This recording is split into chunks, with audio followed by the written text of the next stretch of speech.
What if everything you believed about victory was turned upside down in the blink of an eye? The Philistines thought they had won, believing their god, Dagon, had defeated the God of Israel. But what they didn't know was that their win would soon unravel into a nightmare.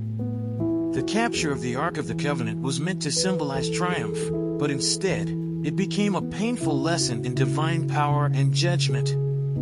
Imagine watching your God fall before a box, hearing the whispers of plague sweeping through your people, and realizing your so-called victory was nothing but a hollow illusion. This wasn't just a battle for the Ark, it was a cosmic clash of powers. What if, just like the Philistines, we're all carrying around our own false victories that need to be shattered? Would we recognize the truth when it comes? The story of the Ark's capture isn't just ancient history. It's a mirror reflecting a deeper truth about judgment, mercy, and how we respond to evidence of God's power. Are we ready to face it? Then, let's read the chapter together. After the Philistines had captured the Ark of God, they took it from Ebenezer to Ashdod. Then they carried the Ark into Dagon's temple and set it beside Dagon. When the people of Ashdod rose early the next day, there was Dagon, fallen on his face on the ground before the Ark of the Lord. They took Dagon and put him back in his place. But the following morning when they rose, there was Dagon, fallen on his face on the ground before the Ark of the Lord.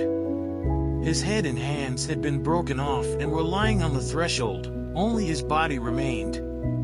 That is why to this day neither the priests of Dagon nor any others who enter Dagon's temple at Ashdod step on the threshold. The Lord's hand was heavy on the people of Ashdod and its vicinity.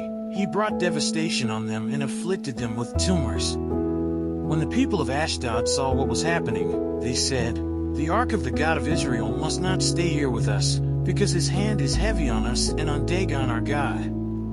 So they called together all the rulers of the Philistines and asked them, "What shall we do with the Ark of the God of Israel?" They answered, "Have the Ark of the God of Israel moved to Gath." So they moved the Ark of the God of Israel. But after they had moved it, the Lord's hand was against that city, throwing it into a great panic. He afflicted the people of the city, both young and old, with an outbreak of tumors. So they sent the Ark of God to Ekron. As the Ark of God was entering Ekron, the people of Ekron cried out, "They have brought the Ark of the God of Israel around to us to kill us and our people." So they called together all the rulers of the Philistines and said, "Send the Ark of the God of Israel away. Let it go back to its own place, or it will kill us and our people." For death had filled the city with panic. God's hand was very heavy on it. Those who did not die were afflicted with tumors, and the outcry of the city went up to heaven. Let's say a quick prayer to thank the Lord for his mercy. God, thank you so much for the knowledge you've shared with us today. We're so grateful for the wisdom that flows from your word and the lessons you teach us through stories like this. Help us not just to understand, but to truly live out what we've learned. Give us the strength to apply your truths in our everyday lives, even when it's tough or uncomfortable. Show us where we need to change, and give us the courage to trust you in all things. We want to honor you in every choice we make. Thank you for your mercy, and for being with us through it all. Amen. Now that we've explored the profound lessons behind the Ark's capture, it's time to reflect. How do you respond when faced with the undeniable power of God?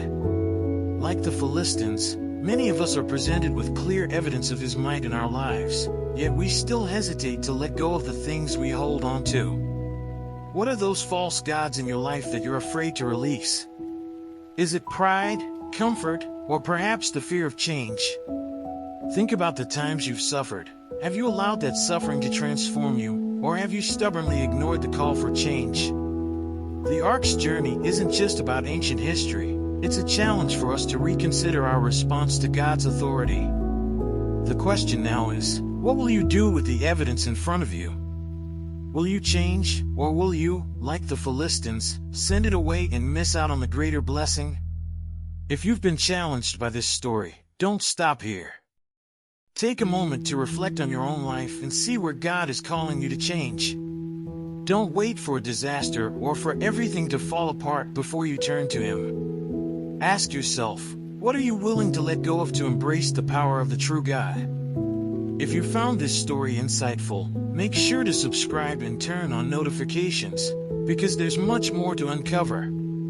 Keep exploring, and let these lessons lead you toward a deeper understanding of the life-changing power of God's mercy and judgment. And, as always, don't forget to check the last video and learn more about the scriptures.